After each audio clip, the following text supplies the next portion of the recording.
Today on the CTV News at 5, a Lethbridge woman faces charges of impaired driving in a fatal crash near Fort Macleod. Plus, concern that a city teen could lose her arm after being pinned under a school bus. And food safety concerns continue at XL Foods in Brooks.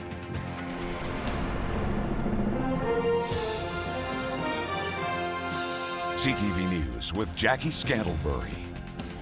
Good afternoon. A 26-year-old Lethbridge woman is facing a number of charges, including impaired driving and dangerous driving causing death after a weekend rollover near Fort Macleod. RCMP say 26-year-old Kristen Ashley Bastian was identified as the driver of a Chevy truck that went out of control and rolled on Highway 3 about a kilometer east of Fort Macleod. Firefighters and DMS responded to the collision just before 7 p.m. Saturday night. They found 2 men and 2 women laying in the ditch near the overturned truck. One of the men, 48-year-old Daniel Joseph Pard, was pronounced dead at the scene. The other male passenger was transferred to Foothills Hospital in Calgary. The female passenger taken to Chinook Regional Hospital.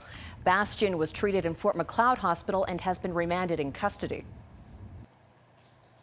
At this point, we don't know the blood alcohol level, as that blood that was taken at the hospital will have to be sent to the lab. But we do have evidence of dangerous driving, impaired driving causing death. And that's where we're standing right now as our investigation continues.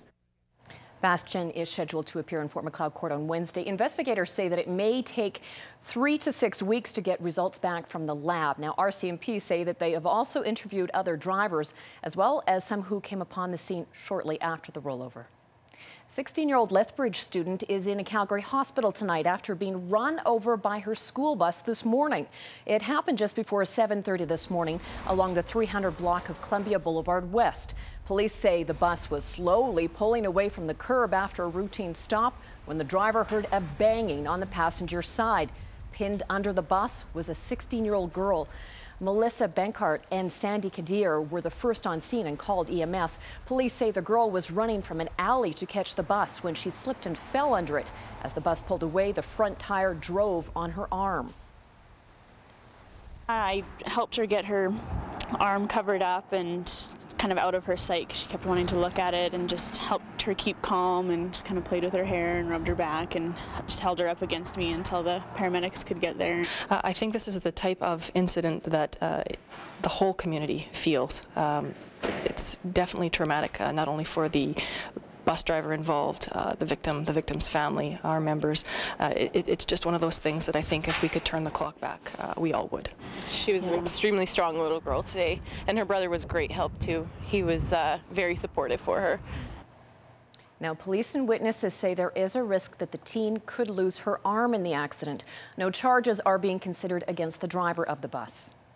Well, it'll be another day until court proceeds with charges against a 32-year-old man accused of 3 sexually motivated attacks, 2 against sex trade workers. Nadir Komaboko appeared via closed-circuit television this morning. He has been remanded in custody until he's had a chance to speak to counsel. The case will be back before the courts tomorrow morning. RCMP and Tabor are investigating after a pro-life advertisement was vandalized. It happened between Friday and Sunday morning. Vandals used spray paint to write their own pro-choice message on a billboard. A witness saw a truck near the trailer on Friday but didn't think much of it. RCMP are now asking anyone who saw anything to contact RCMP or Crime Stoppers.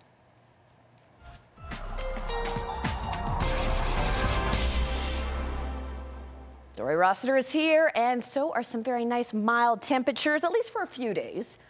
Yeah, we get spoiled for a few days, Jackie, and then the other shoe falls, as is often the case at this time of year. Kind of the calm before the storm right now. We are expecting to see periods of snow on Friday. I'll tell you where they're coming from in a couple of minutes. Thanks, Dory. An expert on Canada-U.S. relations isn't surprised that most Canadians are hoping for Barack Obama to win in tomorrow's U.S. election. Dr. Jeffrey Hale has just released a new book on the relationship between Canada and the United States. So near, yet so far, examines foreign policy and defense, trade, and the psychological relationship between the close neighbors. He says it's not surprising that Canadians have been caught up in the election hype. I think because of the overwhelming media spillover from the United States. When you have the level of antagonism, the level of bitterness that each side represents towards the other, and it is a two-way street, then it's going to spill over, and it will attract interest from outside. Polls show an overwhelming majority of Canadians are throwing their support behind Obama, but Dr. Hales says that the reality is the Canadian government will have to build a constructive relationship with whoever wins the election.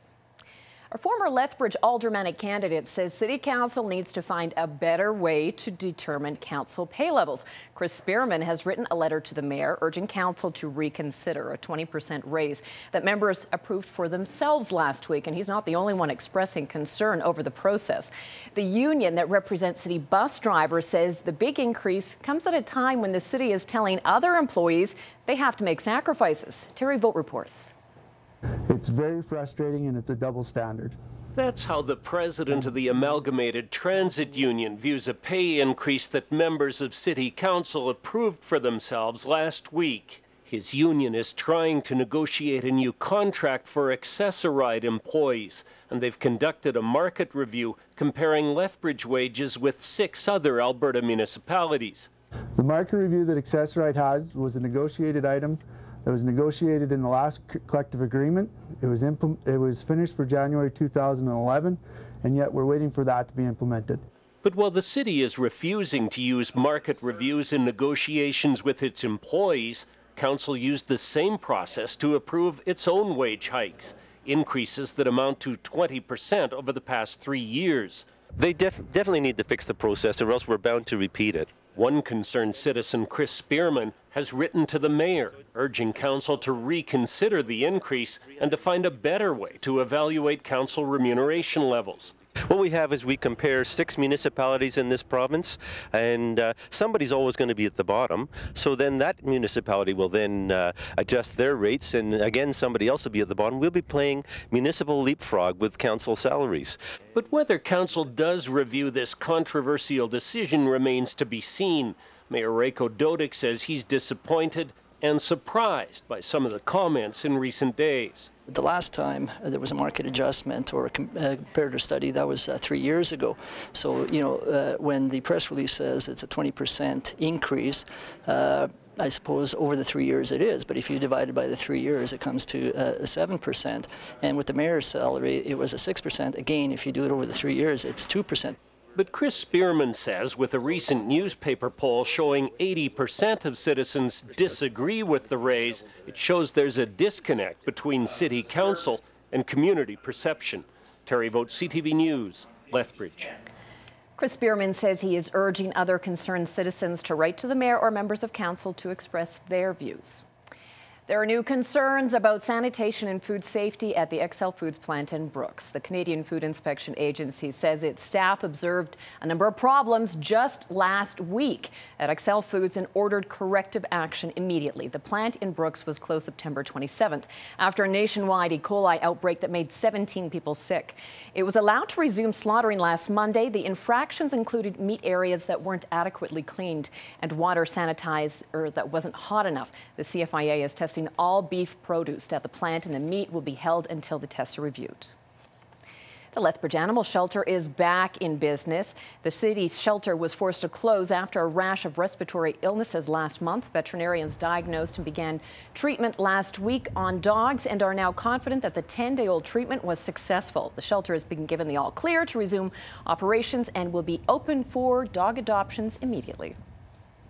Social Housing in Action banded several community organizations together this weekend to help those less fortunate in the city. The 8th annual Project Connect aims to help low-income or no-income residents get connected with the services they need and in some cases can't otherwise afford. The City of Lethbridge and Social Housing in Action and over 100 volunteers rolled up their sleeves and dashed out essentials to stay warm over the winter months, handing out warm clothes and a meal for those who are not just homeless, but those who are at risk of losing their homes. The nice thing about it is it's a little bit less intimidating for people to come to this event. It's all other people that are very similar to them in nature, and so they don't feel so intimidated by what's happening here. The network they got here is very good for just that one day to keep the person in their homes and make them happy for that one day that they never had in their life. An estimated 400 people took part in the biannual outreach project. A new round of public consultations on the future of land use for the South Saskatchewan region got underway, or will get underway rather, tomorrow. Work on the land use plan for southern Alberta will focus on water economic development and conservation needs. The meetings in Cardston Tuesday kick off a month-long of sessions with public and stakeholder groups. Meetings will be held in Tabor on Wednesday and won't be held in Lethbridge until December the 6th. For information on local meetings, you can go to the Land Use Alberta website. On the markets today, a lot of uncertainty just ahead of the U.S. presidential election. Here's a look at how the day turned out.